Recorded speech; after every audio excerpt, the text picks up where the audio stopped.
Вітаю вас, шановні пані та панове. Я Дмитро Тузов. Слава Україні. У нас сьогодні буде багато цитат із світових медіа. Я взагалі вважаю, що це корисно. Знаєте, так на себе дивитись з певної відстані. До прикладу, The Economist, це видання вам точно відоме, вийшло із обкладинкою, на якій наступний заголовок. Першопрохідці в Україні.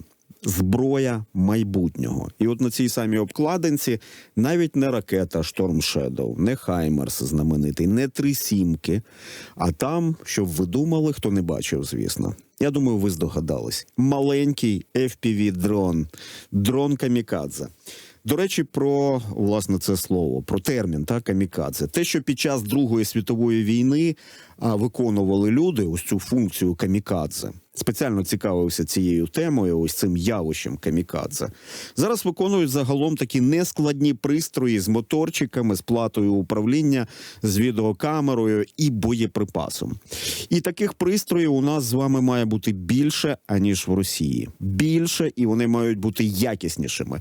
Звісно, ви скажете, що це складно зробити. Так, це складно зробити. А хто вам сказав, що з жорстокою імперією, яка прийшла вбивати, легко воювати? Ні, не легко. Але ми мусимо це зробити.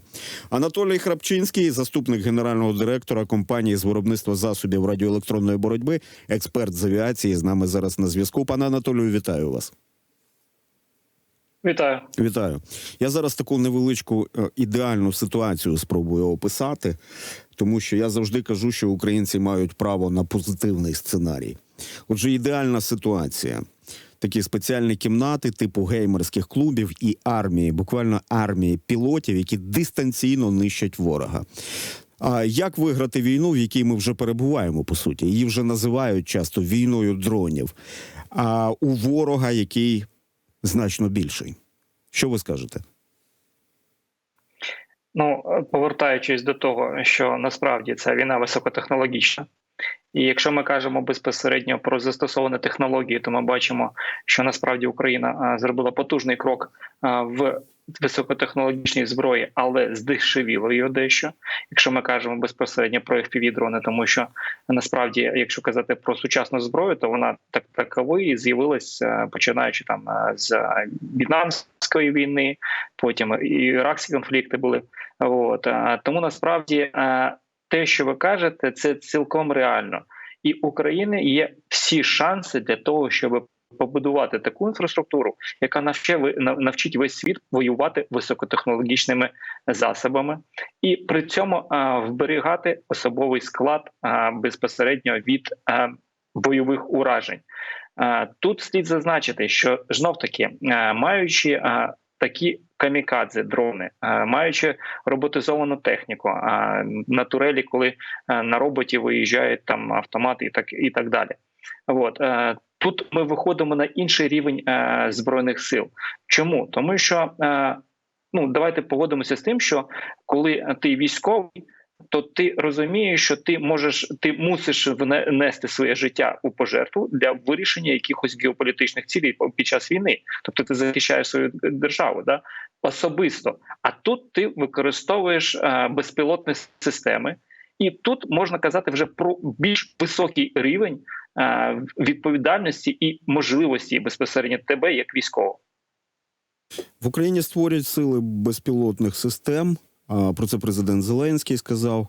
І, власне, і про це говорили і раніше багато спеціалістів, які займаються системами БПЛА, створення, застосування безпілотної авіації, що це має бути не якась така хаотична діяльність, а це має бути відповідна структура. Структура, яка має чіткий регламент застосування, командування, і інфраструктуру виробництва дронів різних типів, безпілотних літальних апаратів від маленьких FPV, дрончиків камікадзе, до великих, які можуть наносити удари по території ворога, по ворожим об'єктам із достатньо високим радіусом дії. Нам потрібно діставати всі ці Енгельси, авіаційні бази, Енгельс-2, Енгельс-3, і все, що є на Росії, там, де базується стратегічна авіація, де базується Чорноморський флот. Створення ось таких сил, на вашу думку, як позначиться на можливості вести асиметричну війну? Ну, давайте почнемо з того, що створення таких сил додає нам можливості вибудувати нову систему в Збройних силах і зовсім інший підхід. Це дозволить нам уніфікувати, стандартизувати більшість БПЛА. Це дозволить нам виправити деякі проблеми, які залишились у нас за рахунок старих радянських підходів в Збройних силах. Можливо, прибрати бюрократію. По-друге, це те, що ми кажемо постійно, каже пані Берлінська, щодо створення ставки інженерів. Це те, що я кажу постійно про створення інституцій, де можна буде казати про розвиток і правильний вектор розвитку цих всіх засобів. Тому, знов-таки, це великий шанс.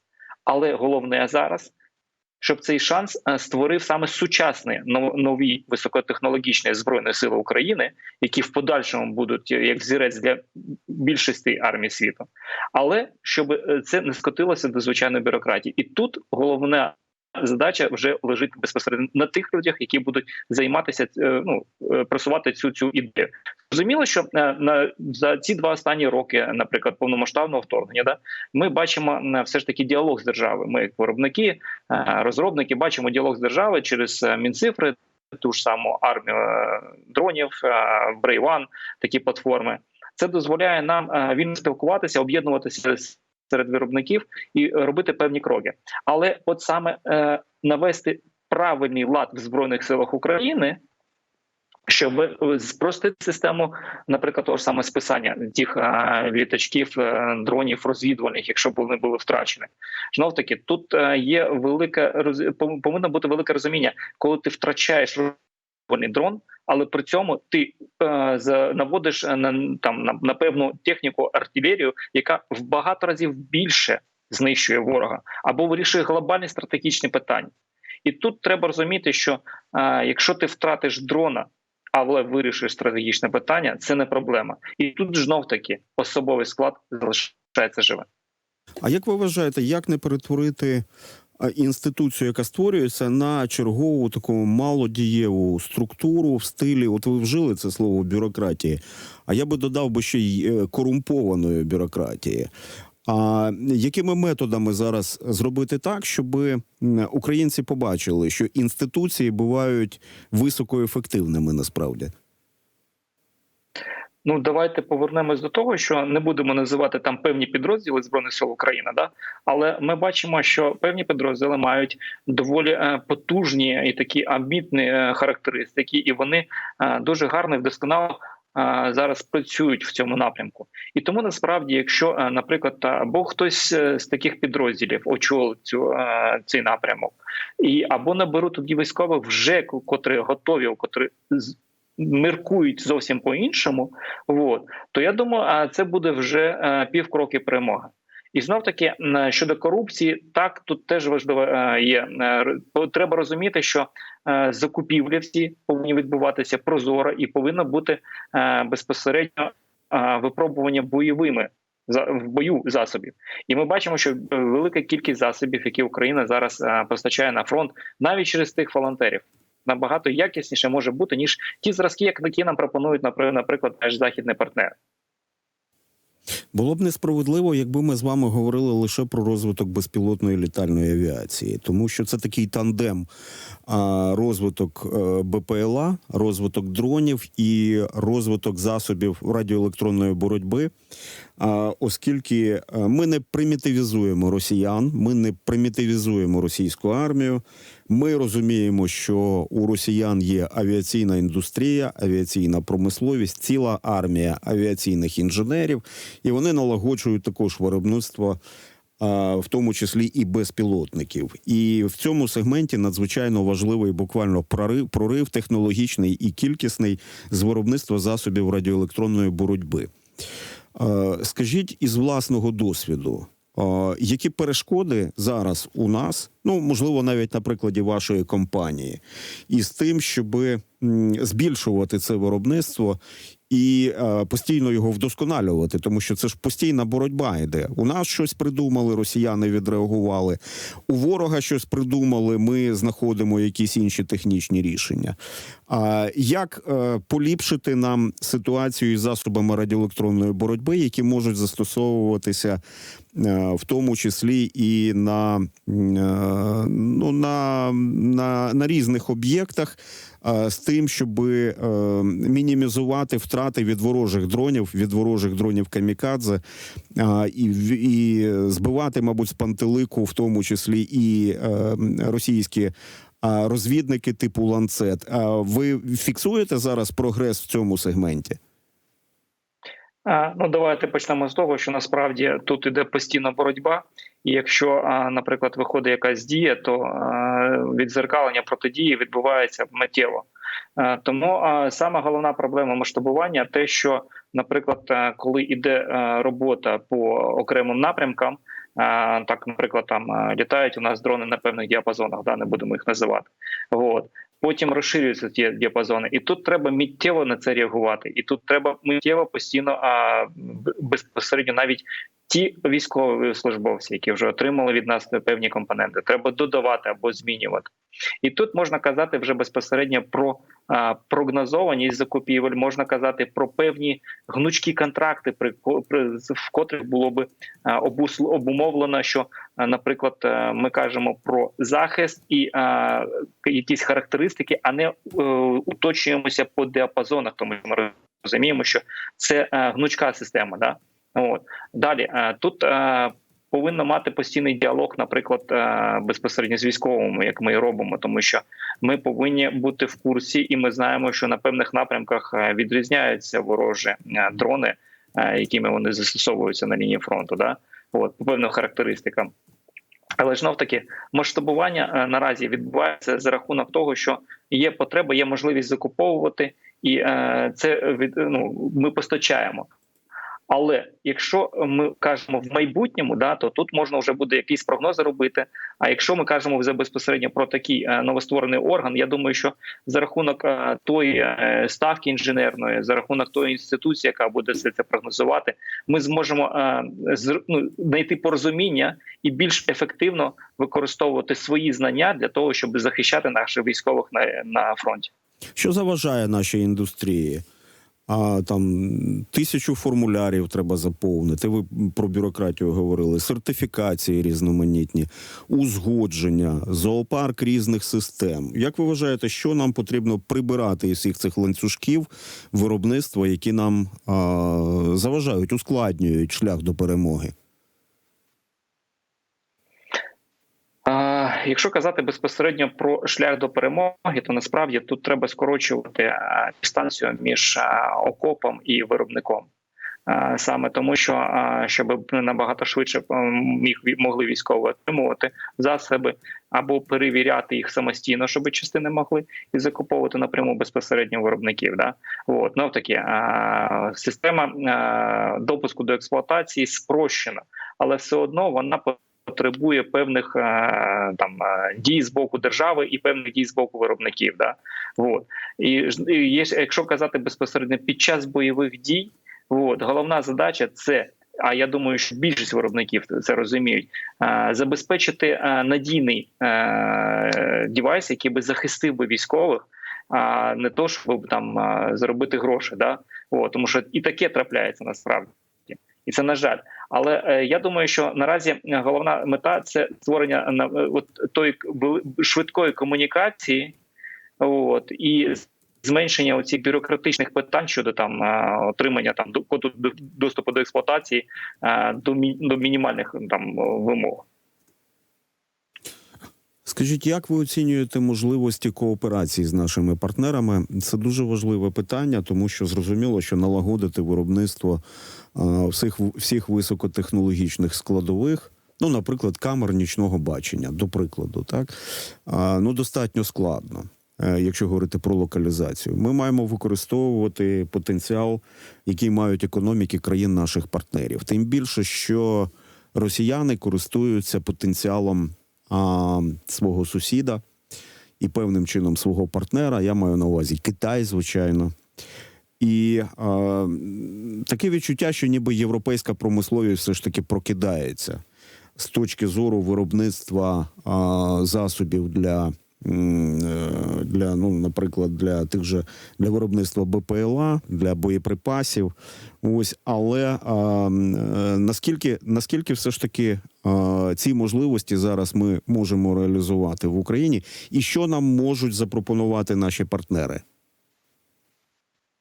Ну, насправді партнери нам можуть запропонувати, є велика кількість комплектуючих, які нам постачають партнери. Да? Ті ж самі звичайні антени, які ми використовуємо для засобів радіоелектронної боротьби, здебільшого постачаються з Європи.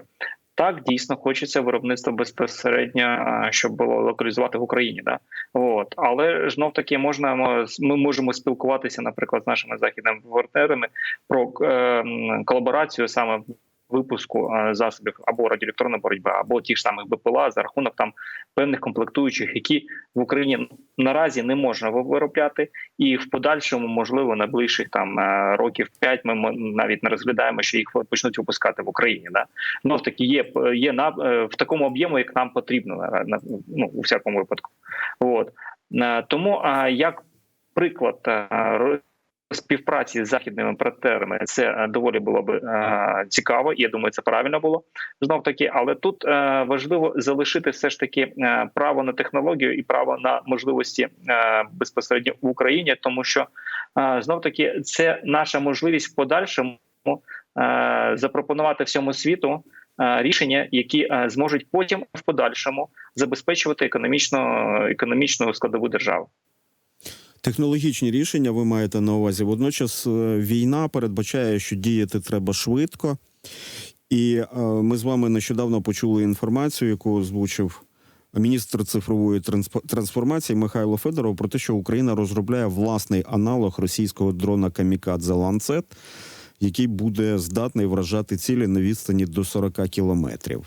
Ось такий напрямок, коли брати за основу ворожу техніку, розбирати її до гвинтика, буквально копіювати. Тут не діють якісь права інтелектуальної власності. Війна йде насправді. Радянський Союз і Росія цим займаються регулярно і постійно. Це частина такої політики, щоб не витрачати час на власні розробки, а брати, можливо, вдосконалювати, в тому числі і ворожі зразки техніки. Наскільки це перспективний напрямок, як ви вважаєте? Дивіться, якщо ми кажемо безпосередньо про створення певних там БПЛА, да, тут треба зрозуміти, що треба уніфікувати потреби, які у нас є в Збройних силах України. До речі, я покладаю велику надію на те, що новостворена система безпілотних сил дозволять зробити це правильно. А саме, тобто, треба розуміти, що у нас є потреба в БПЛА для ураження там БПЛА «Камікадзе», ураження там близької дії, там 40 кілометрів. Да? Є потреба в 300 кілометрах, є потреба в 1000 і 2000 кілометрах і так далі. У нас є потреба в розвідувальних БПЛА, які будуть робити розвідку глибоко в тилу ворога або на окупованих територіях, тимчасово окупованих територіях України. У нас є потреба безпосередньо в БПЛА, які будуть прикривати групу БПЛА, які залітають для розвідки або знищення певних якихось там важливих цілей на території ворога.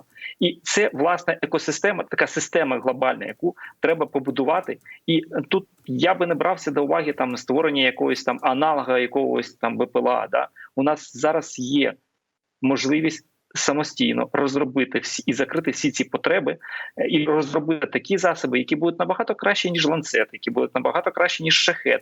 Тому що, і ми бачимо, насправді, у нас є українські виробники, які виробляють БПЛА, які конкурентні БПЛА Боїнгам, насправді. І тут у нас є всі можливості для того, щоб створити ефективні засоби як ураження, так і навантаження на протиповітряну оборону, так і розвідки. І я би не ввів там таку радянську улюблену ведення, то що це копіювати, брати, наприклад, там Б-1 ланцери, робити Ту-160, брати там DC-шку літак, робити Ту-134, цивільний літак. Тому насправді я би розробляв, бо у нас є можливість, і те, що я кажу, створення інституції, яка би розробляла би правильний вектор розвитку БПЛА і саме які задачі вони можуть виконувати. Тому що тут треба розуміти і аеродинамічну складову, і фізика, і математика. Тут дуже багато складових, за рахунок котрих можна створювати унікальну, дешеву інколи зброю, а іноді дорогу, але високоякісну. І тут всі можливості в наших руках. Знов таки будемо дивитися, як це буде розвиватися далі. У нас вчора в ефірі буквально була Дар'я Каленюк, яка власний досвід спілкування з іноземними партнерами з країн, з європейських країн передала. Вона сказала, що наші європейські партнери були буквально шоковані кількістю ноу-хау в розробках в сфері українського мілітарі-тек, в тому числі в безпілотній літальній авіації. А які ви бачите можливості залучення іноземних інвесторів для того, щоб ці розробки були запущені в масове серійне виробництво? Ну, якщо казати про інвесторів, тут знов-таки треба бути уважними в виборі інвесторів. От. То, що ми насправді пішли глибоко вперед порівнянню навіть з тими ж Європою і навіть з тими ж Сполученими Штатами щодо розвитку технологій БПЛА. Навіть от сьогоднішньої моєї статті The Economist про це кажуть, що насправді Україна зробила великий крок. От. Так, але все ж таки я би покладав би надію, що держава зможе оперувати тими фінансовими потоками, які надходять як підтримка держави, для того, щоб посилювати безпосередньо виробників українських. Тому що це буде, як то кажуть, за власні кошти, і тут уже буде, ці виробники потім будуть допомагати вже державі безпосередньо. Що ви думаєте, наскільки ми не випускаємо момент розвитку найновіших технологій? Це не секрет, те, про що ми говоримо, це все є в відкритому доступі, про використання штучного інтелекту, наприклад, про технології для БПЛА, які називаються Рій. Все це відомо. Наскільки ми цьому приділяємо увагу, щоб, навіть з огляду на ті слова, про які ви сказали зараз, випереджати ворога в цих розробках?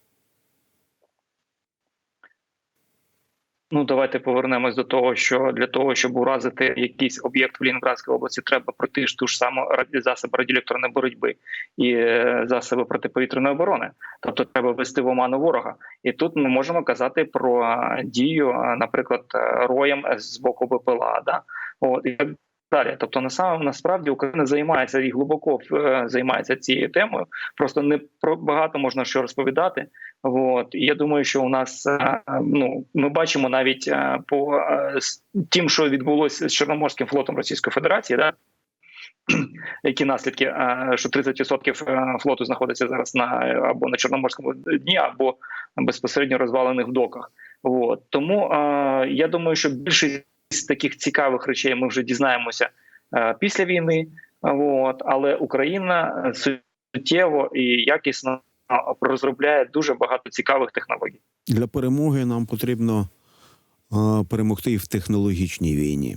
І, до речі, це буде дуже потужним поштовхом для розвитку нашої економіки. Це ж зрозуміло, тому що більшість технологій завжди йдуть з військового сектору, з сектору оборонних технологій. Дякую. Анатолій Храпчинський, заступник генерального директора компанії з виробництва засобів радіоелектронної боротьби, експерт з авіації, з нами був на зв'язку. Підписуйся на канал Радіо НВ ось тут.